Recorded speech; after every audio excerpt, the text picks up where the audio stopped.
Hello बच्चों। Students, हमने laws of motion में बेटा पार्ट नंबर 7 जो है लास्ट वो डिस्कस किया था। और उस पार्ट 7 में जो मेनली हमने जो डिस्कस किया था बच्चों, वो न्यूटन के थर्ड लॉ के बारे में बात की थी हमने, कि न्यूटन का जो थर्ड लॉ है वो हमसे क्या कहता है। अब बच्चों उसकी एप्लीकेशंस को डिस्कस करने से पहले हम एक बड़ा ही इम्पोर्टेंट कॉन्सेप्ट पढ़ने जा रहे हैं आज। और मैं समझता हूं कि जिस बच्चे ने ये वीडियो आज वाला नहीं देखा, शायद आगे वो न्यूमेरिकल्स नहीं कर पाएगा which are based upon Newton third law of motion. तो बच्चों ये वीडियो आपके लिए बहुत ही ज़्यादा इंपॉर्टेंट है, जिसमें हम जो डिस्कस करने वाले हैं बच्चों, वो डिस्कस करेंगे बेटा फ्री बॉडी डायग्राम के बारे में। फ्री बॉडी डायग्राम, जिसको शॉर्ट फॉर्म में हम FBD का नाम देंगे, फ्री बॉडी डायग्राम। बच्चों इस फ्री बॉडी डायग्राम का मीनिंग क्या होगा बेटा? तो आंसर है कि जब भी हमें किसी क्वेश्चंस के अंदर नंबर ऑफ बॉडीज गिवन है, ब्लॉक्स गिवन है, 1 हैं, 2 हैं, 3 हैं, 4 हैं, तो हमें उन सभी में अलग अलग जो बॉडीज कंसिडर करेंगे, उन सभी अलग अलग बॉडीज पे किस किस तरह से फोर्सेस काम कर रहे हैं, कैसे कैसे फोर्सेस लग रहे हैं, उन सभी के बारे में स्टडी करेंगे।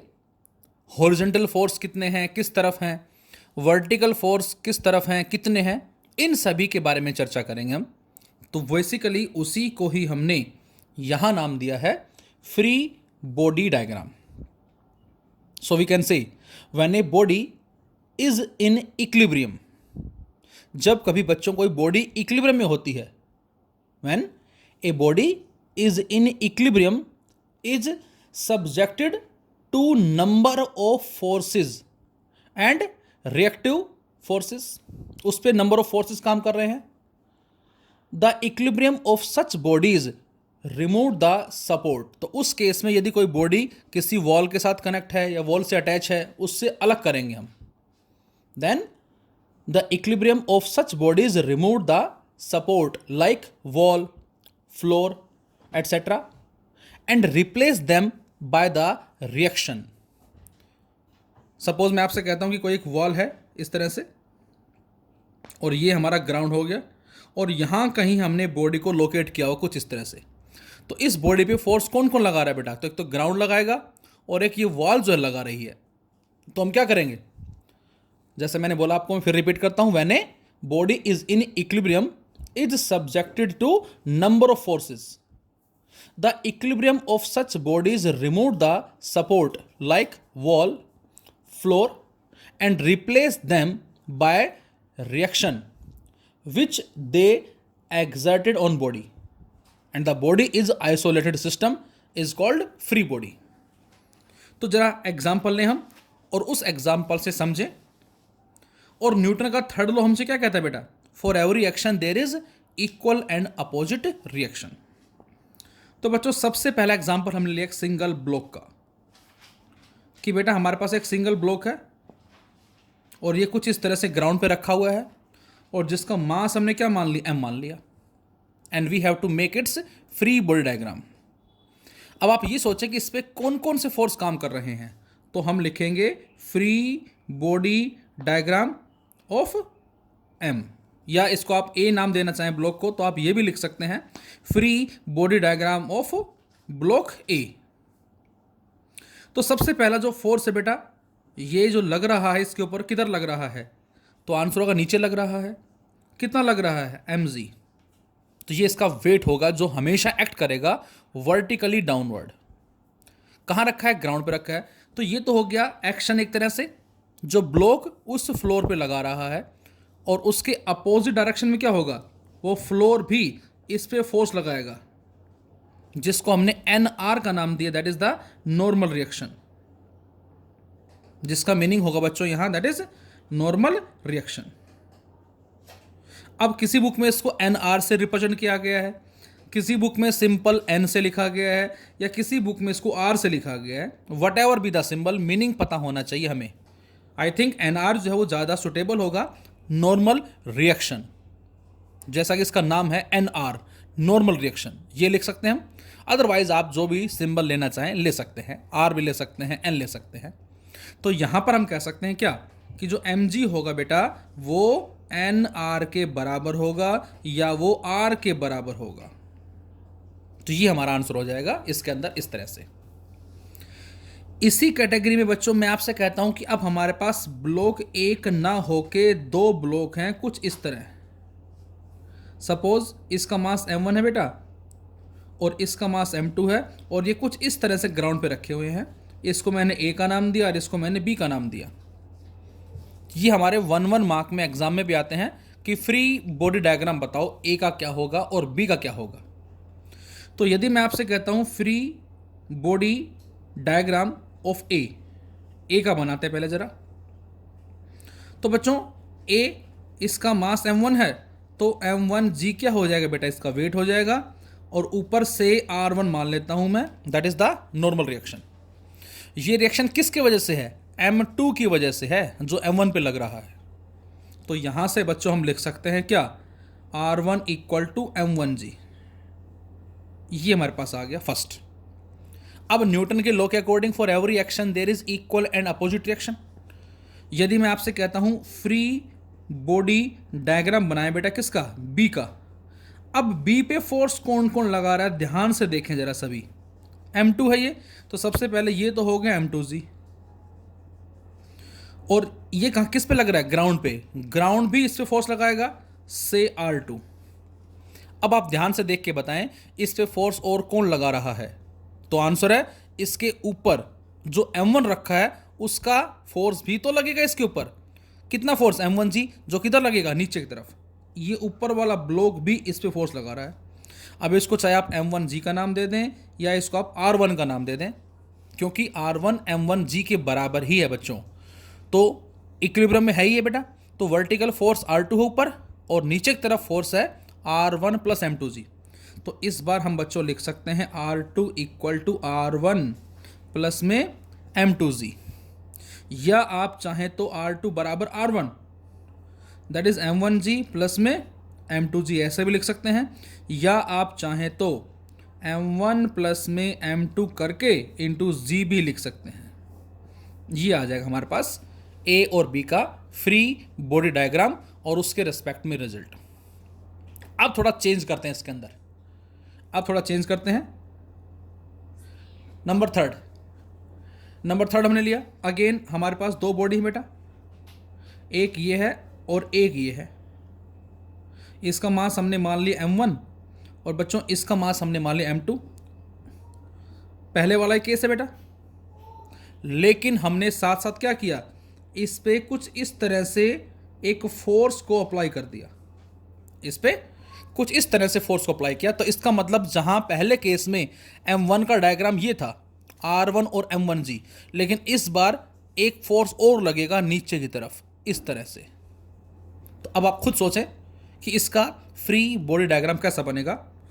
फ्री बॉडी डायग्राम किसका, ऑफ ए। इसको ए बोल देते हैं और इसको बी बोल देते हैं। तो बेटा इसका सबसे पहले वेट जो होगा नीचे की तरफ दैट इज m1g, सेकेंड होगा normal reaction that is r1, और थर्ड इस पे जो फोर्स लग रहा है बच्चों ऊपर से लग रहा है कितना, f। किधर लग रहा है, नीचे की तरफ। तो अब यहां से हम क्या करें, तो आंसर होगा यहां से लिख सकते हैं बच्चों r1 equal to m1g plus में f। ये हम यहां पर लिख सकते हैं ऐसे। ये आ जाएगा फ्री बॉडी डायग्राम ए का। अब इसी तरह से बच्चों हमें बनाना है फ्री बॉडी डायग्राम बी का बेटा, free body diagram of B.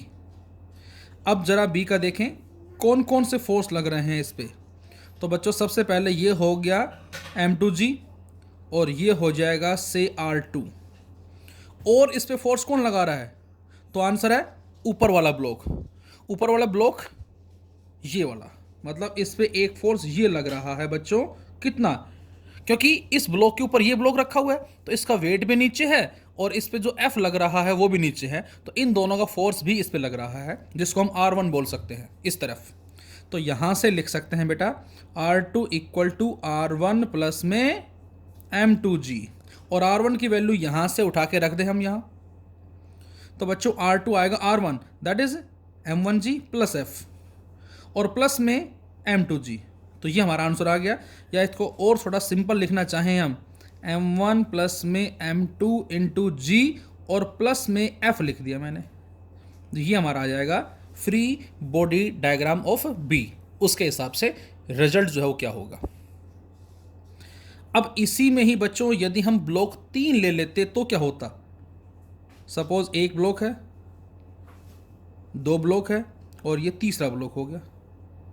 Mass M1, mass M2, mass M3 और ये कुछ ऐसे रखे हैं ग्राउंड पे। और उसी तरह से फोर्स मान लेते हैं। चलो एक और ले लेते हैं जरा केस, ये फोर्स F। अब आप बताएं खुद A, B एंड C। तो पहले आप वीडियो को पॉज करें, खुद तीनों के फ्री बॉडी डायग्राम लिखें और फिर जो मैं सोल्व कर रहा हूं उससे मैच करें। तो बेटा ए का बताएं क्या होगा सबसे पहले। What is the free body diagram of A. तो आंसर है ये ए है, बोलो। और इसका वेट M1G नीचे होगा बच्चों। नॉर्मल रिएक्शन R1 जो सेकंड ब्लॉक लगा रहा है फर्स्ट पे, ये वो है। इसके अलावा फोर्स नीचे लग रहा है F। तो यहां से R1 की वैल्यू क्या आ जाएगी बेटा, M1G प्लस F, वही आ जाएगी जो अभी हमने सोल्व की थी इस वाले केस के अंदर, ये आ जाएगा।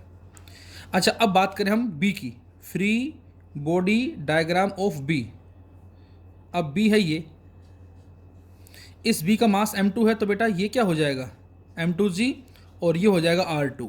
ये R2 कौन लगा रहा है, ये थर्ड ब्लॉक लगा रहा है सेकेंड के ऊपर। इसके अलावा बच्चों इस पे फोर्स कौन सा लग रहा है ऊपर से R1, बोलो ये आ जाएगा। तो यहां से हम R2 क्या लिख सकते हैं बच्चों, ये लिख रखा ऑलरेडी पहले से ही, इसको पुट कर दे as it is. R2 equal to R1 plus में M2G और R1 की वैल्यू कितनी बेटा, ये वैल्यू है। तो इसको आप M1G प्लस में F प्लस में M2G भी लिख सकते हैं।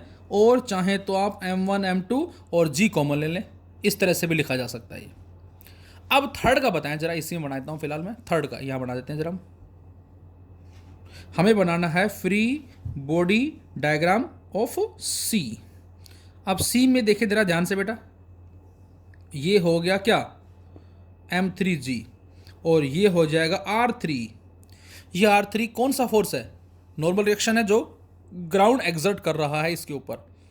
इसके ऊपर ऑलरेडी 2 ब्लॉक्स हैं और दोनों का जो फोर्स होगा इस तरफ होगा, जिसको मैं R2 लिखूंगा ऐसे नीचे की तरफ। तो यहाँ R2 और M3G का सम जो है बेटा वो R3 के बराबर होगा। तो बच्चों यहाँ लिख सकते हैं R3 equal to R2 plus में M3G। और R2 कितना है ये सोल्व कर रखा है पहले से, कितना M1G plus M2G plus F। तो जब इस R2 को बेटा आप यहाँ रखेंगे तो बताएं जरा R3 यहाँ से कितना आएगा। R3 आ जाएगा M1G plus M2G plus M3G plus F, या ये कहें M1 plus M2 plus M3 into G और प्लस में F। इस तरह से भी आप लिख सकते हैं। तो बच्चों ये आ जाएगा हमारा फ्री बॉडी डायग्राम। किसका आ जाएगा free body diagram, that is इस फोर्थ के रेस्पेक्ट में आ जाएगा।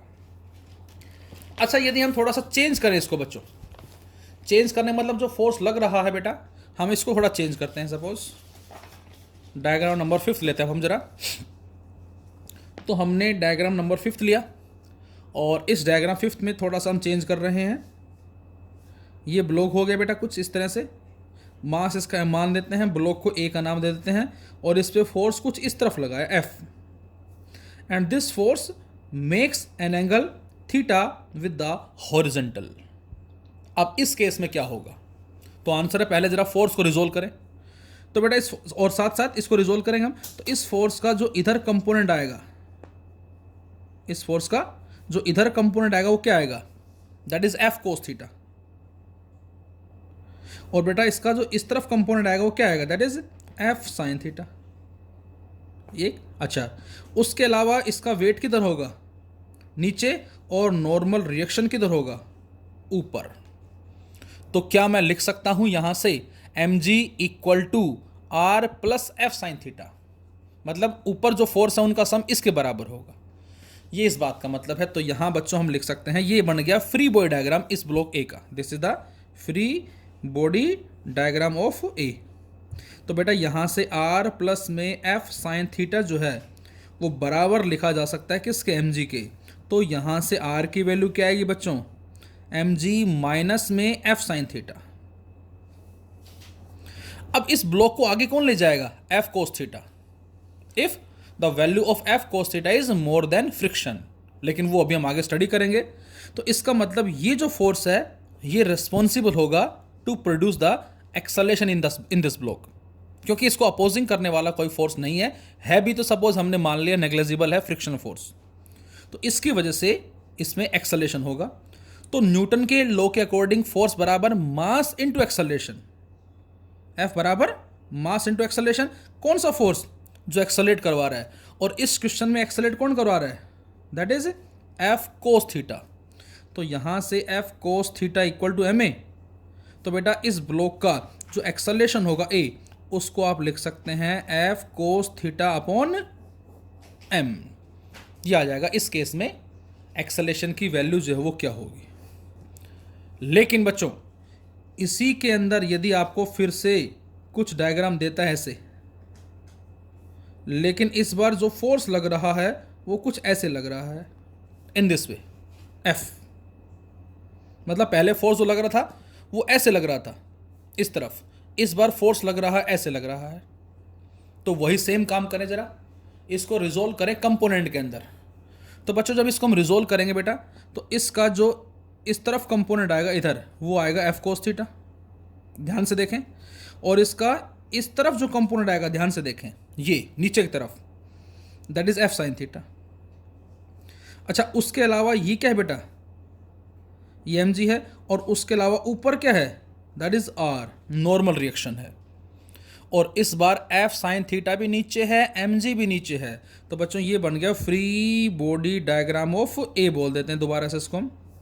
तो इस बार लिखेंगे R equal to M G plus F sine theta, जबकि पहले वाले केस में एम जी माइनस एफ था, कारण एफ ऐसे लग रहा था, इधर एफ कोस ऊपर एफ साइन। इस बार एफ ऐसे लग रहा है, इधर एफ कोस नीचे एफ साइन। तो इस बार आर की वैल्यू ये हो जाएगी। अच्छा इसको एक्सेलरेट कौन करवाएगा बच्चों, एफ कोस थीटा। तो उसी तरह से एफ कोस थीटा बराबर किसके आएगा बेटा, एम ए के बराबर। तो ए बराबर आ जाएगा F cos theta upon M. तो इस बार भी एक्सेलरेशन की इक्वेशन सेम होगी। इसी क्वेश्चन को थोड़ा सा चेंज करते हैं हम।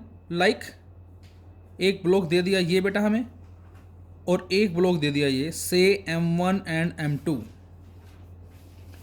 और जो हमने स्टार्टिंग में फोर्स ऐसे लिया था, इस बार उस फोर्स को हम कुछ ऐसे मान लेते हैं, जो ऊपर वाले ब्लॉक पे लग रहा है F, और वो फोर्स हॉरिजॉन्टल के साथ बना रहा है angle theta, A and B। तो जरा बनाते हैं पहले फ्री बॉडी डायग्राम ऑफ ए का बनाते हैं जरा फ्री बॉडी डायग्राम, जिसका मास M1 है। सबसे पहले बच्चों ये तो हो जाएगा M1G, और ये क्या हो जाएगा बेटा, that is normal reaction R1। अच्छा इधर क्या आ जाएगा, F कोस थीटा, बोलो ये आ जाएगा F कोस थीटा। और बच्चों ये क्या आ जाएगा नीचे की तरफ, F साइन थीटा, ये आ जाएगा F साइन थीटा। और यहाँ ये है केवल ब्लॉक ए जो है उसका बनाया है हमने फ्री बॉडी डायग्राम। तो यहाँ से आप लिख सकते हैं कि R1 जो है वो किसके बराबर होगा, वो बराबर होगा बच्चे M1G प्लस में F साइन थीटा के बराबर। और F कोस थीटा क्या करेगा, F कोस थीटा इस ब्लॉक में एक्सेलरेशन प्रोड्यूस करेगा। F cos theta equal to mass, किसका मास, ब्लॉक ए का मास, एक्सेलरेशन किसका एक्सेलरेशन। तो यहाँ से बच्चों A1 की वैल्यू क्या आ जाएगी, F कोस थीटा अपॉन में M1। ये आ गया ए का फ्री बॉडी डायग्राम। अब बनाए बेटा जरा फ्री बॉडी डायग्राम किसका बच्चों, बी का बनाए जरा। तो अब यदि बी का मैं आपसे कहता हूं फ्री बॉडी डायग्राम बनाएं, तो ये बी है जिसका मास M2 है बेटा। तो ये M2G इधर हो जाएगा, और ये हो जाएगा R2। अच्छा इसके अलावा फोर्स कौन सा लग रहा है, ऊपर से लग रहा है, कितना लग रहा है, से R1 ये। तो यहां से हम लिख सकते हैं R2 बराबर R1 प्लस में M2G, और R1 हमने सोल्व कर रखा है पहले से, कितना M1G plus F sine theta, और प्लस में M2G। तो यहाँ से बेटा आप लिख सकते हैं R2 की वैल्यू को ऐसे भी, M1 प्लस में M2 इंटू में G प्लस में F साइन थीटा, इसको ऐसे भी लिखा जा सकता है। लेकिन फोर्स चूंकि लगा इसके ऊपर, इस पर नहीं लगा, तो इसका मतलब क्या होगा बेटा, इसका मतलब होगा A2 इज 0। A2 की वैल्यू बच्चों क्या होगी, दैट इज 0 होगी यहाँ से। तो इस तरह से हम फॉर्म करते हैं क्या, that is free body diagram. और देखें जरा इसी कैटेगरी के अंदर हमारे पास जो है फ्री बॉडी डायग्राम जो है वो किस तरह से हम फॉर्म करते हैं। तो इसी में 7 हो चुके हैं, हमारा एक और ले लेते हैं जरा, चलो और ले लेते हैं 8th। सपोज करें आपको दे दिया क्वेश्चन, हमने मान लिया जैसे ये आपको हमने मान लिया कुछ ऐसे दे रखा डायग्राम, ये हमें बच्चों एक सॉलिड स्फीयर दे रखा कुछ ऐसे,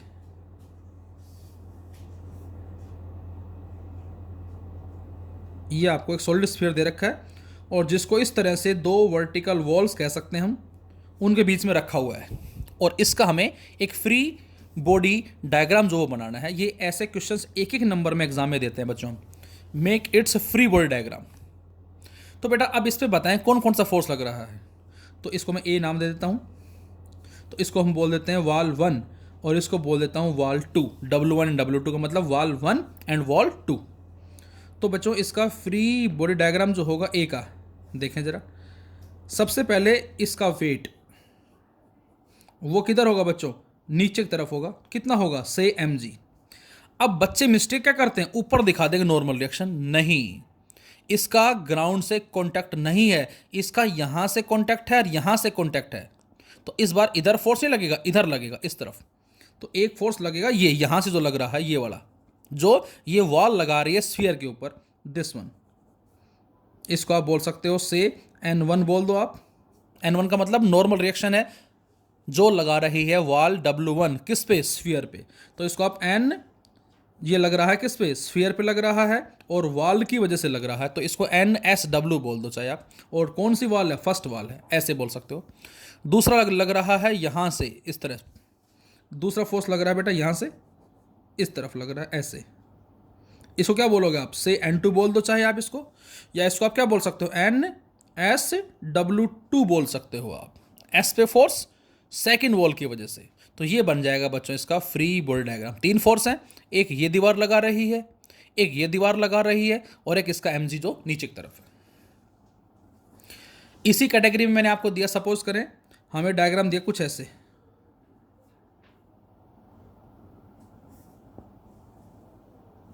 आपको ये डायग्राम दे दिया बच्चों इस तरह। इस बार हमें 2 स्फीयर दे रखे हैं बच्चों, सॉलिड हैं दोनों, एक का मास हम मान लें सपोज क्या M1 मान लेते हैं, ए बोल देते हैं इसको, इसको बी बोल देते हैं। अब इनका बनाना है फ्री बॉडी डायग्राम। तो फ्री बॉडी डायग्राम जो होगा बेटा किसका, ए का, बताएं जरा। ए है ये वाला, जो ये क्या हो जाएगा M1G, ये क्या हो जाएगा R1, ये क्या हो जाएगा से N1 बोल दो, इसको कुछ भी मान लो, N1 मान लेते हैं, और एक फोर्स यहाँ से लगेगा, इसको आप N2 बोल दो। तो N1 ये जो वॉल है, ये वॉल नंबर 1 बोल देते हैं, ये वॉल 2 बोल देते हैं, ये ग्राउंड बोल देते हैं। तो ये तो हो गया ग्राउंड जो लगा रहा है उस ब्लॉक पे, ये हो गया जो लेफ्ट वाली वॉल लगा रही है, और ये यहाँ से जो फोर्स लग रहा है, देखो एक तो फोर्स यहाँ से लग रहा है बेटा, एक ये हो गया 2, एक ये हो गया 3, और एक ये हो गया 4 फोर्स लग रहे हैं बच्चों इसके ऊपर। इस पे कितना होगा, free body diagram of B का बताएं, ये बी है, बी का ये तो हो गया वेट M2G, एक फोर्स इस पे यहाँ से लग रहा है, कौन लगा रहा है इस बी पे फोर्स, ये, क्योंकि जितना बी ए पे लगाएगा उसका इक्वल एंड अपोजिट ए जो है बच्चों वो बी पे लगाएगा इस तरफ। इसको आप क्या बोलेंगे, ये वाला N2, ये N2 कहलाएगा ये। और तीसरा फोर्स कहाँ से लग रहा है, ये जो वॉल लगा रही है इसके ऊपर, दिस वन, इसको आप से N3 का नाम दे सकते हैं। तो ये आ जाएगा इसका फ्री बॉडी डायग्राम। एक बच्चों बैलेंस्ड फोर्स हमारा क्या होता है, बैलेंस्ड फोर्स, और एक होता है बेटा unbalanced force. If the net force on a system is zero, then forces are called balanced force. यदि किसी सिस्टम पे जो नेट फोर्स लग रहा है बेटा वो क्या हो, जीरो हो। सपोज इधर से फोर्स लगा 10 न्यूटन, इधर से भी फोर्स लगा 10 न्यूटन, किस तरफ जाएगा, ये जाएगा ही नहीं। क्यों? क्योंकि जितना फोर्स ये है बेटा उतना ही फोर्स ये है, तो यहाँ एफ नेट जो है वो क्या होगा, जीरो। और यदि फोर्स जीरो है इसका मतलब क्या है बेटा, एक्सेलरेशन इज जीरो। तो ऐसे फोर्सेस को हम बैलेंस्ड फोर्स का नाम देते हैं। जबकि अनबैलेंस क्या होगा, अनबैलेंस फोर्स, यदि नेट फोर्स जो सिस्टम पे वो जीरो ना हो, if the net force on a system is not zero. Suppose इधर फोर्स लगा 2F और इधर फोर्स लगा F, तो यहां पर F नेट कितना होगा बेटा, यहां पर बच्चों F नेट की वैल्यू होगी 2F minus F that is equal to F। ये जीरो नहीं आया, इसका मतलब ये अनबैलेंस्ड फोर्स है। और बच्चों जब भी कभी किसी सिस्टम पे अनबैलेंस्ड फोर्स लगता है उसी की वजह से ही वो एक्सेलरेशन को प्रोड्यूस करता है। तो इस केस में एक्सेलरेशन जीरो नहीं होगा। तो ये हमारे छोटे छोटे पार्ट्स हैं किसके, that is free body diagram के। इसके अलावा और भी हमें क्वेश्चंस मिलेंगे। तो कहने का मतलब मेरा ये है बेटा कि उस सिस्टम में जितने भी बॉडीज दे रखी हैं उन सभी को अलग अलग करके हम और ये चेक करें कि सभी पे जो फोर्सेस लग रहे हैं वो किस किस डायरेक्शन में लग रहे हैं और कितने कितने लग रहे हैं। तो इनके बिहाफ पे हम उनके फ्री बॉडी डायग्राम को हम कंसिडर कर सकते हैं बच्चों। Thank you.